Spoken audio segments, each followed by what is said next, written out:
Hello, everybody, and thank you so much for tuning in. You're watching the Vuyo show for yet another edition of the Thursday Table Talk with myself and co-host everybody. Welcome, Nate Pennington. What's up, everybody? How we doing today? How we doing today? How are you, Nate? I'm doing great. I'm doing good. It was a long last week and weekend, but it's a good fresh start. So I'm ready to get things going this week. I know. I feel like there's just so much going on right now. There's just like, it's one of those 2 weeks that there's just so many things going on at the same time that you don't know where to put your energy and your focus towards. And for sure, on this show, we've just been so busy. So there was a time on Saturday where I woke up, slept, because my body was just so exhausted. Oh, so, yeah. That's how, I wish I could have had a recovery, but then I had to go to work and just a whole bunch of fun Jamboree stuff. But it is the end of summer, so it's like a seasonal change. So it's kind of like one of those new busy periods where you're like getting ready for the new season. So yeah, but that's okay. It's a normal thing. Schools are back. Everyone's back to work. So we're starting off the show as well as starting off a brand new season. But yeah, thank you all at home for tuning in on to the table. So there's so much to unpack on the table today. My goodness. There's a lot. What do you want to cover? Because I'll let you start it off. Because okay. Like you said, going back to the busy weekend. I don't even know where to begin. It was just a long weekend. Yeah. So firstly, I think there was a lot of great response from our family and friends back home who love and watch the show. Yes, definitely. Very excited about this segment, and everyone's just like, okay, looking forward to seeing how this goes and what more that you guys get to talk about. I was chatting to the host of a CBS show this past weekend, Alicia, I think that was her name. Marcus and I were there on Sunday. So I was heading out like, we have different segments on the show. And it's like, she was asking me what the show is about. Yeah. And I was like, we have this like cool different segments. And she was like, I want to watch the show now because it sounds so cool. Okay, very exciting. Hope she's watching right now then.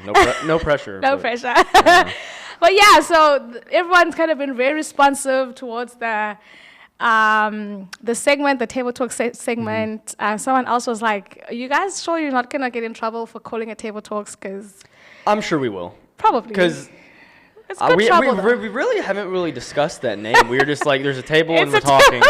So we probably could come up with a better name. Wow. But for the meantime, it's pretty self-explanatory. It'll be good trouble, I think. Yeah, we love good trouble. It means it's working if you get in trouble. So we'll see how that goes. But apart from that, it's been great, responsive. I don't know how the feedback on your side has been. Oh, definitely, yeah. I mom and dad, I remember my dad was like, I sent him something. He's like, I can't talk right now. I'm watching Table Talk. I'm like, oh my gosh, that's so cringe. But hey, they're tuning in, so I can't ask for anything more. I love it. I'm busy watching Table Talk, everybody. Exactly. So that's a good sign for sure. Yeah. No, we love the support, and I think the more support we get, the more we are able to keep doing the stuff. 100%, and kind of figure out what works and what doesn't. Yeah. This is only the second. This is episode number 2. I feel like we've been doing it for so much longer already. So okay, so cool.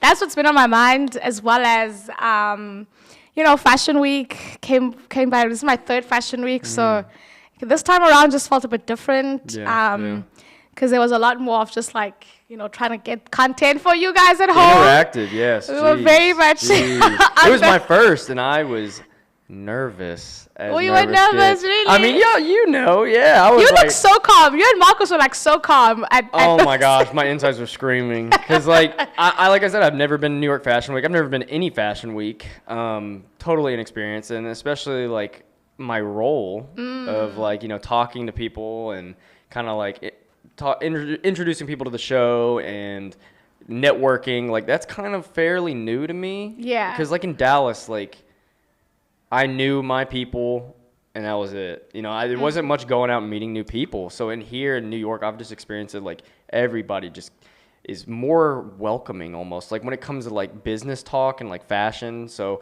it's a little easier to kind of. I did get comfortable a little like after the first parts because I was like, okay, these people, they're interested in what we're interested in. They want to talk to. They want to network to. So it wasn't like I thought it'd be a little more hostile, where people would be like a little more standoffish. But everybody was very welcoming. Everybody was open and cool to talk. So I thought got comfortable pretty quick. And the thing is, I think for me, I was worried about both you and Marcus. I'm sure. You're like mom in the group last I was I'm hoping that it's not too much for them because my first fashion week, well, it was a little bit, I was on the red carpet doing interviews, but it wasn't as like heavy as this was, where the executive producers are welcoming us at the door and like we're being taken to, you know what I mean, like those types, more like VIP access kind of stuff. That pressure, I was like, oh my god. And then we got to the embassy and it was just like, yo guys, like they have your names on the list, like, you know what I mean? I know, that was crazy. So first experience was like for me like that. Yeah, so that being the first experience, I was like, I'm hoping it's not too overwhelming, and I'm hoping that it's just like, because for me, it would have been, if that was my first time, it would have just felt like a lot. Honestly, I think Marcus can vouch for me on this. If it wasn't for you kind of guiding us through it, I don't know what I would have done. I genuinely don't. You guys, it was like, go. I genuinely don't, because like I said, I've never done it before. So I was just kind of like letting you do your thing because you're more experienced in this and you're like, you've been in it longer, especially like the media side of things. He's like, I'm new to the media side of things. And it's a completely different route than any other way. I mean, you get more, and it's all about people you know. So like you said, you knew some of these executive producers, and it kind of gave us access to things that other people don't have access to. And I thought that was very exciting. Yeah. And like kind of you just taking lead and talking to these people, I found pretty neat. Honestly, I was like, dang, she's really about this. She's got this locked down. She knows what she's doing. So I'm like, I'm just letting you lead, and I will do whatever you want me to do. So it was pretty fun. It was an exciting night for sure. Yeah, and we got to cover this on yesterday's episode of the show. So you guys should go check out yesterday's episode to see what went down. And we put Nate on the spot. Like you were on the spot. Like everyone was looking at you. Like me and Marcus were just like behind the scenes doing BTS. Yeah. Everyone had their eyes on you. Well, I think I've noticed, because like I don't know, from an outside perspective, I look at these people that do interviews. I'm like, oh, the person interviewing, like they do this all the time. They're not nervous, but the person getting interviewed is usually always nervous no matter what, because it's usually about them, you know. Yeah. But coming at it from a perspective of being the person who interviews, like the interviewer, I was tremendously nervous, but these other people didn't really think I'd be nervous, they're hoping you're not nervous. Yeah, exactly. And I think I related to a lot of them on that point, because I could tell some of them coming up to me, like they were like, oh gosh, like getting ready, and I'd look at them, I'd be like, look, this is my first time doing this. I'm nervous too. We're nervous together. We're good. Don't even worry about it. And I think that kind of like calmed people down. I don't know. It was easy to talk to these people and let them know that like this ain't no big deal, just talking to each other. So I think it went good. And it was actually a very long day, because we were supposed to start off at Shopify in Soho, head to the South African Embassy for a dinner for the first show that we went to, which was a Fashion Week mixer, and then go to Fashion Week, which ended, I think we left at 11 p.m. It was later than that. It was like 11. It was probably like 11:30 almost. So we started the day around, what was it, like 3? You guys got there. Well, I got there an hour early because I was like, I guess because I was like kind of nervous, because like I knew what we all had going on that day, so I was like, oh my god, this is a lot of buildup, and I kind of wanted to scout out the area because I've never really been to Soho. I've been to Soho, like passing by, but never really got to explore it. So I kind of like scouted some stuff out and like explored a little bit. But yeah, I was just kind of exploring, waiting for you guys to come, but I already walked by Shopify before you guys got there, and I noticed it was a little dead. So I was like, ugh, so what's happening? Yeah, I was a little anxious. I'm like, I don't know what's gonna happen, because like there's nothing going on right now. And then you guys got there and we realized that was kind of a dud in the beginning to start the day. But we were able to improvise and kind of shift things around, and so we went by to the Runway 7 spot at Sony Hall, and then headed over to the embassy, and then went back to the Sony Hall. So it was really a hectic day. I wish we had a mic for Marcus so that he can also share his experience. But yeah, he's he's fine, but he's like, I'm cool back here. And I think what for me was the highlight of it all, and I think people don't necessarily realize, like, people have always asked me, like, what's the point of Fashion Week? You know what I mean? Like, we saw the looks. Some were great. Some were just like, See, I have a kind of a controversial take on Fashion Week. Are you against it as a concept? I'm not against. No, I think it's great, but I saw an interview somewhere that I heard that I'm like, that makes a lot of sense. You know, a lot of Fashion Week now is kind of like,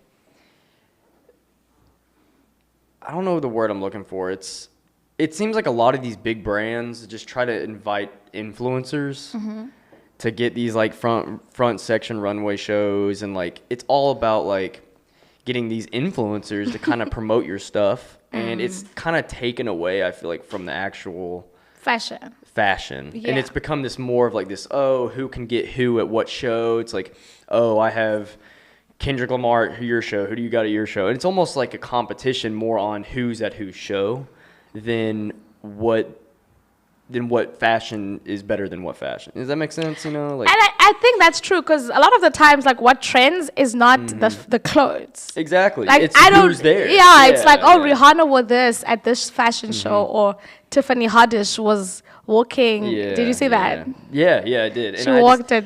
So it's like those things trend, and not the actual, like, oh, these clothes are for this season. Because I think back in the days, that was the emphasis, where it was like, this designer had these clothes in their collection, and you're like, oh, that's cool.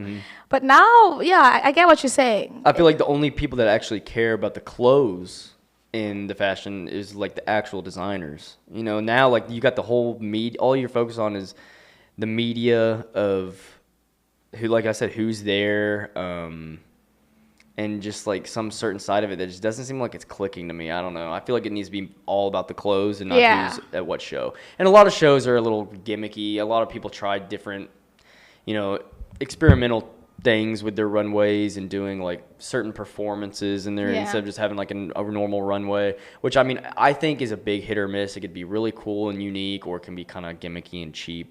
And I think we saw that. I think we saw that, You know what I thought when I saw that? I was like, to me, this feels like they just want to be able to say that Fashion Week. Because it's like, what are we seeing? I mean, there were those looks, so I was like, what is this? 100%. You see a lot of very small designers that kind of just take shortcuts to be able to say they were in Fashion Week, because it's something you can add to your resume, you know? Oh, I was in New York Fashion Week. But it's like, at the end of the day, personally, I wouldn't want to be at Fashion Week when I'm fully prepared and I feel confident showing on that stage. Yeah. I don't know.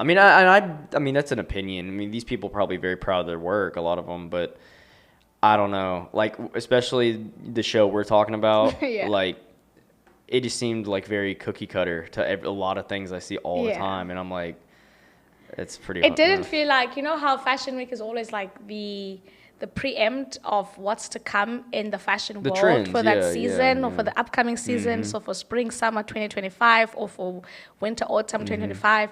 So we have an anticipation of what to expect. Exactly. But what I feel like it was more than anything was just like, oh, this person has these types of clothes, so let's see them. Exactly. You know what I mean? Exactly, yeah. I liked, there was this one guy who did suits. Theodore. I loved, because I was like, oh, that suit looks different.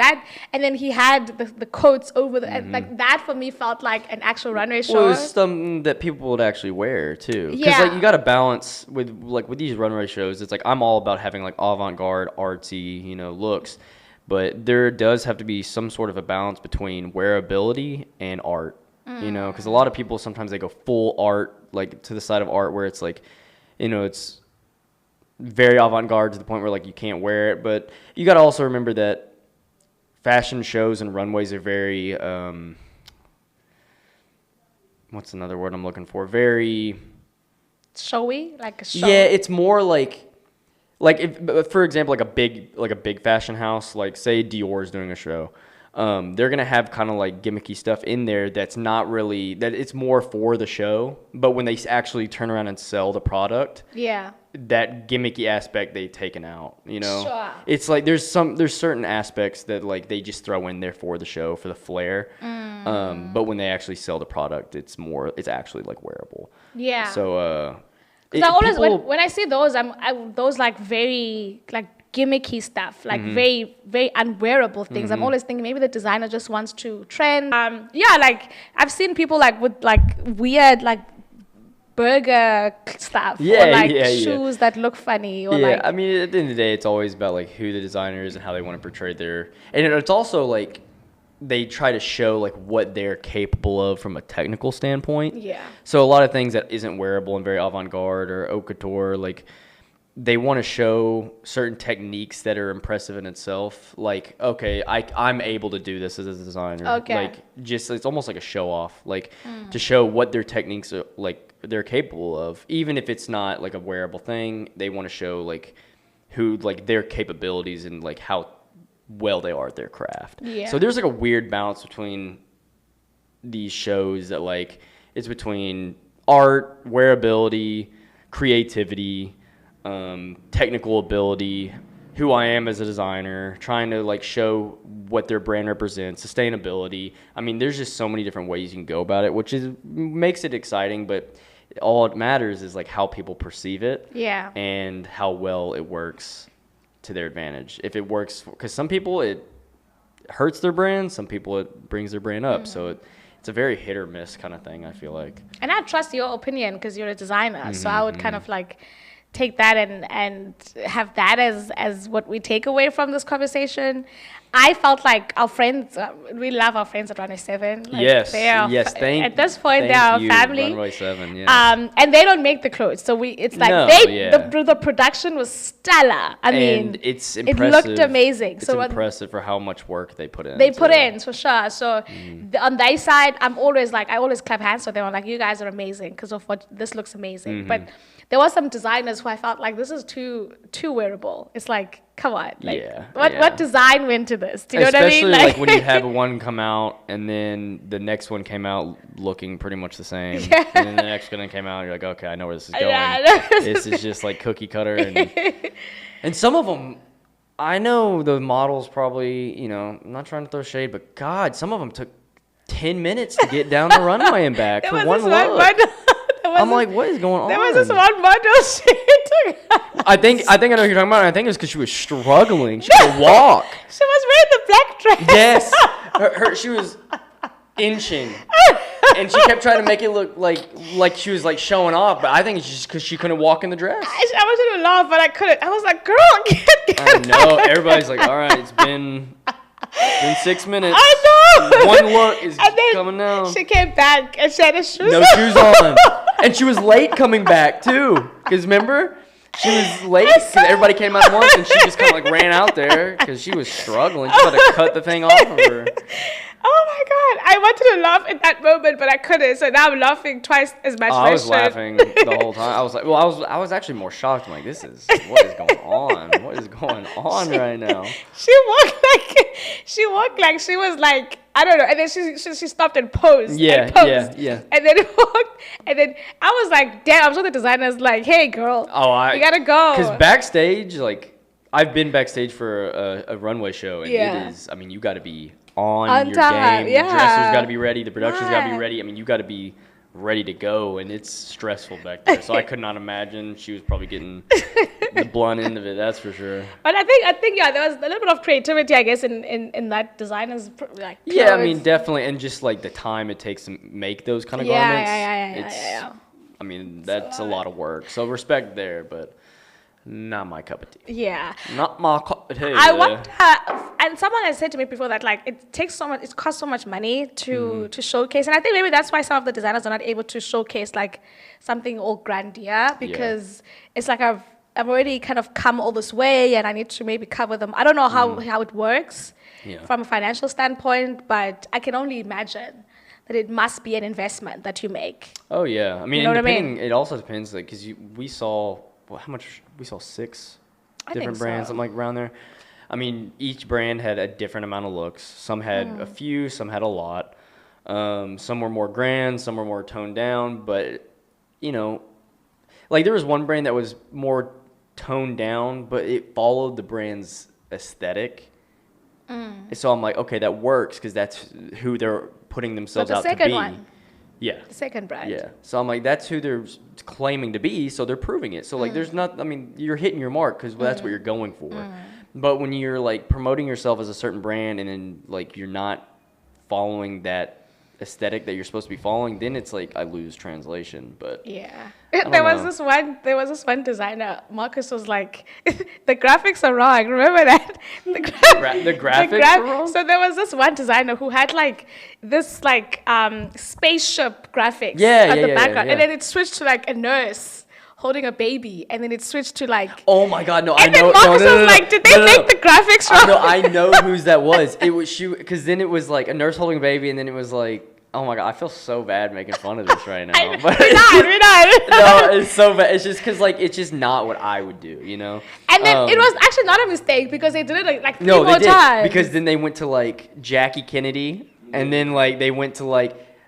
Michelle Obama, and then they went to. It was like I guess it was trying to promote women, is my thought. But then what about the spaceship? Because it's like okay, it's Star Wars and like mysterious. I think because you saw her looks, they were kind of like more out there. I think that was just her, she just had like a very flary sci-fi kind of. Oh my God. She had a lot of things going on. And then what the woman or then like the historian, like the historic, like what I didn't get how that connection, because you could have easily put Michelle Obama's face on like a spaceship or like a hero costume, you know what I mean? And like, there was also like a wizard with a crystal ball, like there was a lot going on. I don't think she really knew what. I think she just kind of represents a lot of different things and was trying to smash them all in once, which with her looks you could tell were like they were just crazy. Yeah, so it made sense for the avant-garde kind of backdrop, and then when that happened, Marcus was like, "Oh, I think they made a mistake." And like the people in the tech room made a mistake. What is going on? Because it was very random. I know. And I was like, "Yeah, for sure, that was they made a mistake because maybe someone pressed the wrong button." But I was like, "This is the third time this is happening. No mistake is being made here." So. Some people had some really cool. Like footage like that, you know, what would you call it? Like the backdrop footage. Some people had some cool backdrop footage. Yeah. And I was like with the music, I was like, this is going good. Cool. I like this. Yeah. Man, we'll talk all day about that show. Yeah, we're burning time on that for sure. But yeah, fashion, that was cool. So that was the first kind of like event that we attended, and also the South African consulate mixer for the shows that are happening to yesterday. Yeah, they did. So I felt, I mean, that was obviously cool. I don't know what you guys, how it was being with a bunch of South Africans in a room. Like, how was that? A bunch of South Africans in the room? I mean, I was definitely nervous. Don't get me wrong. But like, I feel like I can talk to anybody about anything. I think so too. So I feel like that's where I'm like a little more comfortable, and like even when I'm out of my element, I can kind of adapt. But like I'm friends with a whole, bunch of different people and from a bunch of different places. So I wasn't uncomfortable or anything. I was worried about butchering people's names though. Yeah, that. Which one of the designers, she was like, after the interview, she's like, you said my name's so good. And she like gave me a high five. I was like, thank you, God. I was like, that makes me feel so much better. So she made me smile about that. But the designers were great. They made me feel comfortable. They were easy to talk to. In the beginning, I was definitely a little choppy with my words. In a couple interviews, I was a little nervous, but that was also the first round that you did. Like that was the first time I've ever interviewed anybody in anything, and especially like it being like such a professional setting. Yeah. I mean, my first time interviewing ever, I interviewed Was it Randy? Randy, yes. Which she was very nice to me for kind of being rough around the edges around my questions, but. I interviewed the Consulate General of South African Embassy, and that for one of my first times ever. I mean, gosh, that's one way to just get straight to the point. Right? Yeah, he was nice. And he spoke well because of course he was also, but he said he was a bit nervous as well. I mean, I'm sure because that was his first social appearance, so I'm sure that was a lot for him too. But he was good. But I think that all went pretty well, though. It did. Yeah. And it was good to hear their stories. I think that's one of the things that I took from that event. It was like hearing the stories of how they came over here and then seeing the support as well from the community that's here. Yeah, definitely. That came out to support the event was absolutely great. Looking forward to seeing, we would have seen at this point the show. Yeah, but I'm looking forward to see how just like their careers go from now, because I remember one of the designers. I don't remember her name right now. Not Google, because I not think you know Google. Google's name. Google's my girl. She's the one I know. Yeah. But She said she was, because they had a panel interview with all of them before we got to interview him, which I hate. I wish I got to interview him first, because she asked so many great questions I wanted to get to and like get their first reaction to.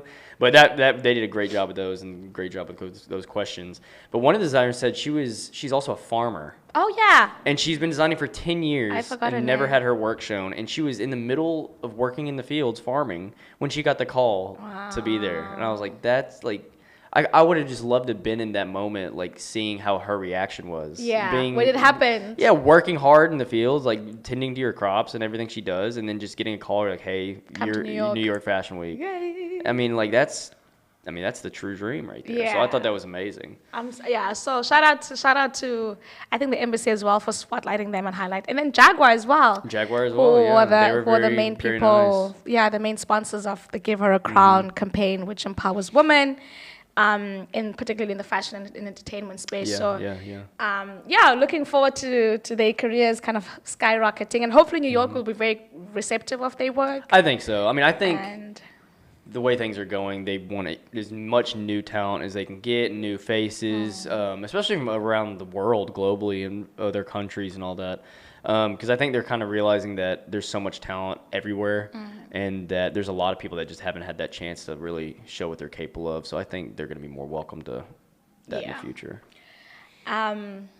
Quick switch up before we go into the. I completely forgot to tell the story about how we got in trouble. In trouble? And, we got in trouble in Times Square with the cops. Oh my God, that was so ridiculous. I was like, are we getting arrested? I saw him because I saw him coming. I was like, Vuyo, and you didn't hear me. I was like, Vuyo. And they just kept coming. Because you were about to record your link, like an opening link for the whole experience. And I was like, this is going great.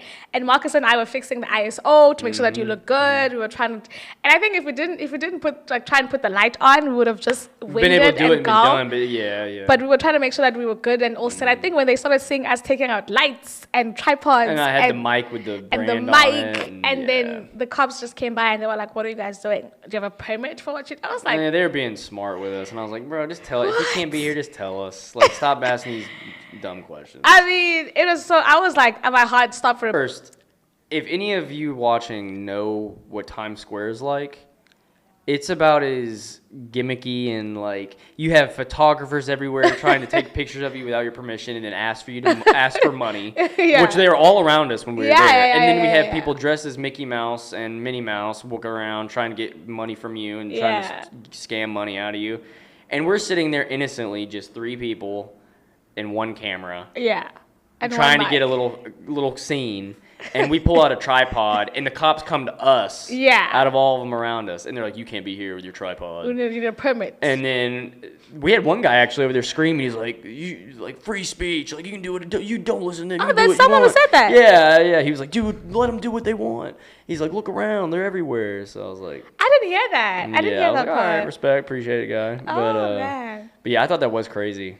For us and that was the first thing we did. Yeah, and I was like, that was the first thing after the Shopify thing. Yeah. And I'm like, this is not going good today. This is not going in a good direction. And my nerves were already up. I'm like, this is like, I'm about to just freak out right now. I didn't even think about how you guys were probably thinking at that time. Yeah, I was like, I'm exhausted already. I'm like, this is like, I didn't think it'd be that much problem. So. Yeah, and then we got to, when we got to, I guess your nerves got a little bit nerve down when we got to runway 7, and then we saw the executive producer at the door, and then they gave us our tickets, and we were good. Actually, no, my nerves were ramped. They went out up. From there? Yeah, because I was like, okay, we're actually like, there's a chance like this is like actually happening right now. My nerves didn't fully like settle until after we left the embassy. Okay. Fair. After I had those few rounds of interviews, I'm like, all right, I'm good now. Fair. That's fair. Yeah. And then also when initially they took us on a tour around the whole, Rob, the executive producer, took us around to see the venue, and it was just like, I was like, oh, I've never had this tour before. Sony Hall was really cool. Yeah, Sony Hall was great. Yeah. So let's go to the next thing. What have you got? Well, what's on my mind besides all of that was already on my mind? So funny just story. Last night I got off work late. So did my girlfriend. And she good, by the way? Yeah, she's doing good. She's doing good. My girlfriend Sky, we went to a place called The Wolf, which is kind of like a place we like to go to late at night, like after our shifts or something. So we went. We were just sitting at the bar eating. There's probably like 8 people in there, and it was very low key. I hear this guy talking behind me.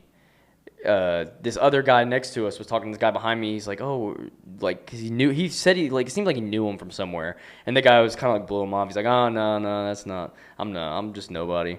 And he leaves, and I turn, and I just see him from the back. So I don't like see his face. So I'm just like, oh, okay, whatever. It was nobody. And the bartender was like, that was Christopher McDonald. And I was like, Christopher McDonald? And she's like, from Happy Gilmore? And I was like, oh my God. Christopher McDonald, Shooter McGavin from Happy Gilmore. If you've seen Happy Gilmore, you know Shooter McGavin. Happy that Gilmore actor. with Adam Sandler? Yes. Okay. You've seen it, right? Yeah, I have. Which one is it though? What happens? Can I so give his the plot like a little bit? rival, like his golfing rival, the older guy. Sorry, I didn't mean to call you an older guy. But what happens in Happy Gilmore is like, well, what's the plot? Adam Sandler plays Happy Gilmore. You know, he's like, his dream is to be a hockey player, but he ends up playing golf, and he's like really good at it. And then he enters this tournament, and he's winning all this stuff, and so he's like actually playing consistently. And then his like rival, Shooter McGavin, who was the guy I saw, is like against him because he's like, this guy doesn't stand for what golf is. It's a gentleman's sport, pretty much. And Adam Sandler is like this goofy, like crazy character, which golf isn't used to seeing at that time. So he's basically the rival golfer in the movie. Is it the one where at the end he gives away Ferraris? No, it's not that one. I don't think it's that one. Okay, it's not that one. I'm gonna look that one up. Because he's finally gets rich, and then he gives away. It's probably. Are you talking about Dumb and Dumber? I don't know, but it's an Adam Sandler movie. Because my dad is an Adam Sandler like fanatic. Hey, who isn't? Who like, isn't? I love Adam he would Sandler. watch all Adam Sandler films. Yeah, so like I know, like that one I know. It's so random. I mean, I just kind of like chuckled and laughed, and I stood up, and like Sky didn't know who it was, but yeah, because I don't think she's seen Happy Gilmore, but I was like, New York's a funny place. You just celebrities and famous people just be walking around like normal people around here. Because this is their home. This is like they playground. Yeah, you know what I mean? Just in Dallas, you never see that. They're going to private clubs, private places. Yeah. But yeah, it's kind of like just a one of a kind place here. Yeah, which is what I love about it as well. Oh, it's yeah, just totally. like that experience. Yeah. Being able to also not feel like it's celebrity town. Like exactly. The way it's so they normal. They can live a normal life. They can live a normal life. Yeah. So that's in won't itself. bother them. Yeah, that in of itself is great. But yeah, that's all. That's all I have for you today. Yeah. I guess we'll touch base more on the table talks next week. So that's all we have in store for you on the show today. Thank you so much for tuning in when Nate and I are just baffling about... we just chatted today. We're just chatting at this one. Yeah. We'll see you on the next episode of The Vuyo Show. I am your favorite global darling, Vuyo Jamoda, and right next to me is the one and only Nate Pennington. See you guys. Have a good night. I'm going to let you close it off, like always. Okay, well, we'll see you guys next week on Table Talk. We have another great episode ahead of you guys and a lot of great new topics, so catch you guys soon. Tune in.